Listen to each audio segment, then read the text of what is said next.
안녕하세요. 자, 오늘이 며칠이지? 2월 7일 월요일. 2월 7일 월요일. 일요일. 새해 복 많이 받으세요. 우리 언제 마지막으로 찍었었지? 저희 설날 전쯤. 설날 전쯤에? 거의 한 2주 만에 네. 찍는 건가? 우리 시청자 여러분들 새해 복 많이 받으세요. 새해 복 많이 받으세요. 많이 받아야 됩니다. 많이 받는 건 많이 받는 거고. 네. 요즘 시장이 많이 어려워. 그렇죠. 근데 제 계좌는 그렇게 나쁜 것 같진 않은 것 같아요. 이따가 너 계좌를 보면 설명을 하고.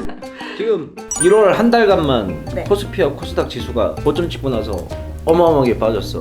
그지? 네. 예를 들어서 쉽게 설명하면 100개의 종목이 있다 그런다면 한 80개가 고점 대비해서 마이너스 한 20%에서 30% 다 빠졌을 구간이야. 왜? 코스피 코스닥 지수가 10% 넘게 빠졌기 때문에. 코스피 코스닥 지수가 빠진 거 곱하기 2 하면 평균적으로 종목이 빠지는 게 나와. 예를 들어서 코스닥 지수가 2% 빠졌다. 네. 그러면 종목들은 평균 한 마이너스 4% 빠진다고 보면 돼. 이해가지? 네. 근데 코스피와 코스닥 지수가 지금 1월달 한 달간만 엄청나게 지금 빠졌기 때문에 모르긴 몰라도 전국에 있는 개인 투자자들 계좌 까보면 갖고 있는 보유 종목들 보면 마이너스 20%하고 30%가 평균일걸? 아마 평균일 거야. 근데 내가 봤을 때는 이제 거의 다 빠진 것 같아. 앞으로 한 코스피 코스닥 지수가 현재 구간에서 빠진다 그런다면 마이너스 5%에서 7% 정도? 그 구간까지만 여유가 좀 있고 거기까지 빠지고 나면 어느 정도 바닥은 다진 것 같아. 그래? 진짜 기초적인 질문인데 우리나라 시장이 안 좋은 게 미국의 영향이 제일 큰 거예요? 아니, 그건 아니에요. 우리나라 시장이 개떡 같아서 그런 거야. 아 진짜로. 진짜 이 나라 시장이 미쳐 돌아가서 그러는 거야. 다른 이유가 없어. 코스닥은 작년 11월 달부터 빠지기 시작했고, 그러면 봐봐, 코스피만 놓고 봤을 때 작년 6월부터 하락이 나왔으니까 6월 했으니까 7월, 8월, 9월, 11월, 11월, 1월, 2월 지금 몇 개월째야? 7개월째. 7개월째 빠지고 있는 중이란 말이야. 7개월째 조정 상태란 거야. 왜? 그동안 많이 올라왔으니까. 근데 미국 지수는 다우 기준으로 보게 된다 그런다면 빠지기 시작한 시점이 고점부터 보게 되면 12월인가 1월인가 될 거야. 그럼 이제 한 2달 정도 된 거라고. 우리나라 7개월 동안 빠질 동안 다우 지수는 2개월밖에 안 빠졌어. 근데 이거를 미국 지수 탓으로 돌린다? 돌릴 수가 없지.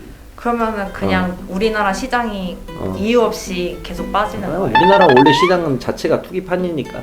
그리고 이제 그런 것도 있어. 우리나라 같은 경우에는 수출 중심의 나라다 보니까 수출 대외 여건이 좋지 않거나 이런 게 좀 많이 발생을 하게 된다 그런다면 시장이 많이 빠진 거지. 이런 거는 다 이제 내가 봤을 땐 그냥 핑계인 거고, 원래 시장에서 말하는 것들, 우리가 뉴스를 통해서 또는 경제 잡지를 통해서 매스미디어를 통해서 우리가 듣는 모든 것들은 구색 맞추기야. 상승하게 되게 되면 상승에 대한 이유를 찾게 되는 거고, 떨어지게 되면 떨어지는 이유를 찾게 되는 거야. 근데 당연하게 어떻게 보게 된다 그런다면 1년 365일 올라가는 시장은 없어. 자, 1년 365일 올라간다 치더라도 주시장이 계속 한 번씩 올라갈 거 아니겠지. 네. 물론 장기적으로 본다 그런다면 쭉쭉 시장은 올라가겠지만 올라가는 게 있으면 떨어지는 게 있을 거고, 떨어져다가 또 다시 멈추고 또 올라가는 게 있을 거고, 어차피 이 상승과 하락의 차이라는 거거든. 네. 그러면 결국은 지금 우리나라 시장은 코로나 시장에 폭락이 나왔을 때부터 저점 대비해서부터 거의 2배 가까이 올랐단 말이야. 그러면 이 정도 고점에서 한 50%까지 빠지는 건 우리가 당연히 그렇게 생각을 해야지. 차익 실현 매물이 당연히 나올 것이니까. 이해가지? 근데 미국 같은 경우에는 빠지는 폭이 좀 적는 반면에 국내 증시 같은 경우에는 굉장히 많이 빠진 게 좀 속하에 있는 거지. 네. 그렇다고 뭐 현재 구간에서부터 그렇다고 이제 더 추가적인 하락과 큰 폭의 하락은 내가 봤을 때는 없을 거야. 이제 빠질만큼 다 빠졌고, 이제는 우리는 이 시장이 이제 바닥을 찍고 나서 턴 어라운드를 할 때, 자 그러면 시장이 많이 빠졌어. 시장이 빠졌다는 건 뭐야? 주시장이 빠졌다는 건 전반적으로 모든 종목들이 다 고점 대비 마이너스로 떨어졌다는 거잖아. 가격 조정이 많이 이루어졌을 거잖아. 그러면 이 기회가 우리에겐 어쩌면 기회지. 좋은 주식을 싸게 살 수 있는 기회입니다. 지금 22년째 지금 주식시장을 있는데 22년을 있으면서 시장이 정말 패닉 상태로 빠졌던 게 딱 3번 있어요. 98년도 IMF 때, 네. 그 다음에 08년도 서브프라임 때, 그 다음에 코로나19 때. 이 3번에 큰 충격파가 왔단 말이에요. 근데 병작적으로 좀 보게 된다 그러면 10년 주기설이야. 10년에 한 번씩 시장에 큰 폭락이 온다. 98년도 때 IMF 때 한번 우리 시장 엄청나게 폭삭 망했었거든. 네. 그 다음에 정확하게 10년 뒤에 08년도 때 서브프라임 터지면서 미국 부동산 버블 터지면서 시장이 엄청나게 빠졌었고, 그 다음에 2019년도 때 딱 11년째지. 10년, 11년 그때 코로나19 터지면서 빠지게 된 거고 이 세 번이 정말 시장의 패닉 상태로 이루어지게 빠지게 된 거고 이제 모르겠어. 또 10년 뒤에 어떤 일이 또 벌어지게 될지. 10년에 한 번씩 이런 주기설이 있다는 게 어느 정도 또 이러한 경제적인 거 본다 그러면 좀 맞는 것 같기도 하고. 네. 그래서 지금부터 이제 시장이 코로나19 08년도 서브프라임 98년 IMF 때처럼 그렇게 큰 폭의 시장에 하락은 이제 없을 거란 거야. 어느 정도 하락은 있겠지만. 그러면 이제 우리가 어느 정도 하락은 감내를 하고 그 어느 정도 하락의 지점에 왔을 때 좋은 주식을 싸게 살 수 있는 좋은 기회다. 라고 생각을 하고 접근을 해야지. 그럼 지금이 타이밍? 지금이 이제 매수 타이밍이라고 봐야 되겠지. 네. 이해가지. 그래서 이제 우리나라 증시가 지금 현재 꺾여 있는 상태잖아. 많이 내려와 있는 상태잖아. 여기서 V자 반등을 그리면서 바로 단기간에 크게 올라갈 수는 절대 없는 구조야. 왜냐? 시장이 결국 올라가려면 어떤 힘으로 올라가냐? 돈의 힘으로 올라가는 거거든. 간단해. 매도하는 애들보다 매수하는 애들이 훨씬 더 많으면 돼. 이해가지? 네. 그러면 또 차익 실은 오늘 또 팔려고 하는 애들이 계속 생길 거 아니야. 그러면 팔아라. 난 더 사겠다. 라고 달려드는 사람들이 더 많으면 되는 거야. 그러면 시장은 계속해서 올라가는 거야. 그게 바로 돈의 힘이고 유동성 장세라는 거야. 유식한 말로. 그 유동성 장세가 작년과 재작년에 이루어졌던 거고 각국 정부들이 돈을 어마어마하게 풀었고 주식 안 한다면 바보 소리 들으면서 사람들이 대출, 신용 뭐 다 끼고 금융시장에 뛰어들었으니까. 근데 그게 이제 꺾여 나가는 거지. 지금은 이제 돈의 힘으로 다시 올린다는 건 힘든 일이야. 각국 정부들이 전부 다 긴축 정책을 하고. 긴축 정책이란 건 뭐야? 돈을 나가는 규모를 줄이겠다는 거야. 예를 들어서 너희들 한 달 월급이 뭐 200이면 그동안 내가 한 150, 170 썼다 그런다면 이제는 돈을 50, 30만 원씩 줄인다는 소리거든. 이게 긴축이라는 거야. 그러면 돈의 힘이 떨어지는데 시장에 어떻게 돈이 돌아가냐고. 그래서 당분간은 이게 V자 반등으로 이렇게 크게 올라오진 못할 것이고 이제 떨어지고 난 상태에서 이제 횡보를 하거나 또는 약간 횡보를 하고 올라갔다가 횡보를 하고 다시 올라가거나 거의 움직여지지 않는 시장이 될 거란 말이야. 그럼 이러한 시장 속에서는 어떠한 것들이 움직이느냐? 테마주, 대형주들이 움직이진 않아.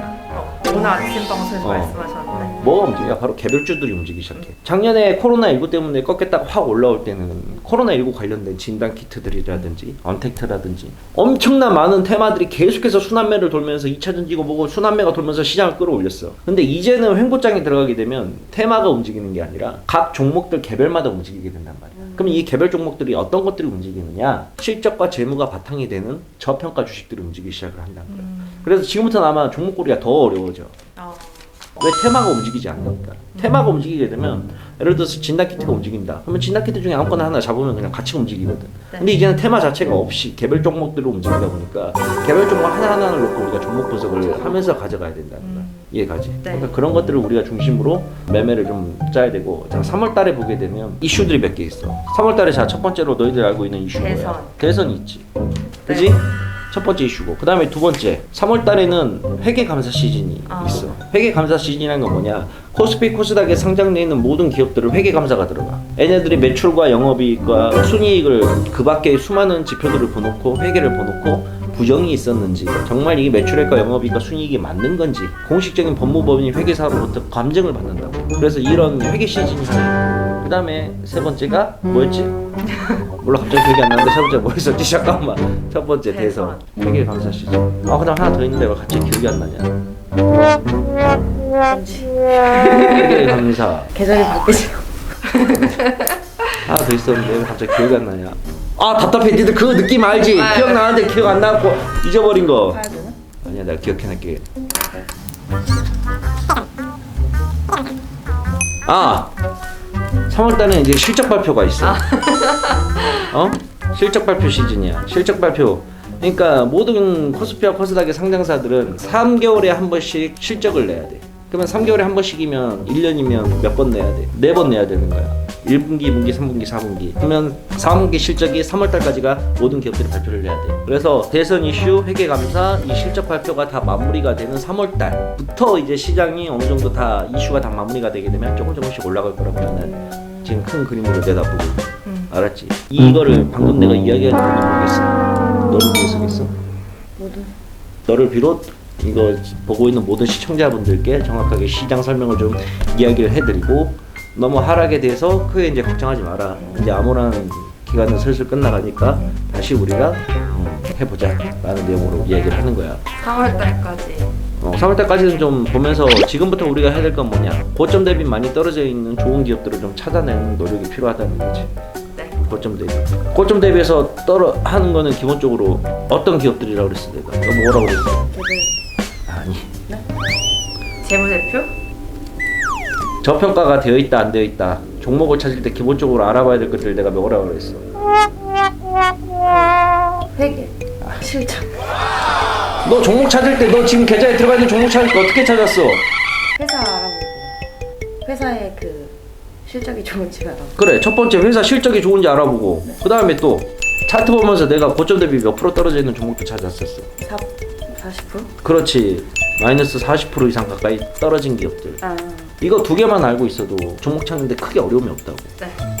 일반 초보자들이 실적 보고 실적을 봐. 실적이 좋아. 근데 차트를 봐. 차트를 봤더니 고점 대비 마이너스 40%까지 꼬꾸라져 있어. 그럼 이런 종목들을 일단 우선순위로 놓고 종목들을 보랍니다. 그런 기업들 아직도 바글바글해. 카카오도 있고 또 뭐 있어?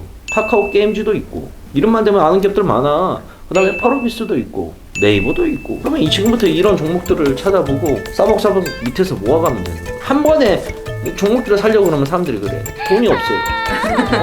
돈은 다 없어. 우리가 뭐 대기업 아들내미들 아니고 우리는 다 돈이 없어. 네. 돈 있는 사람이 어딨어.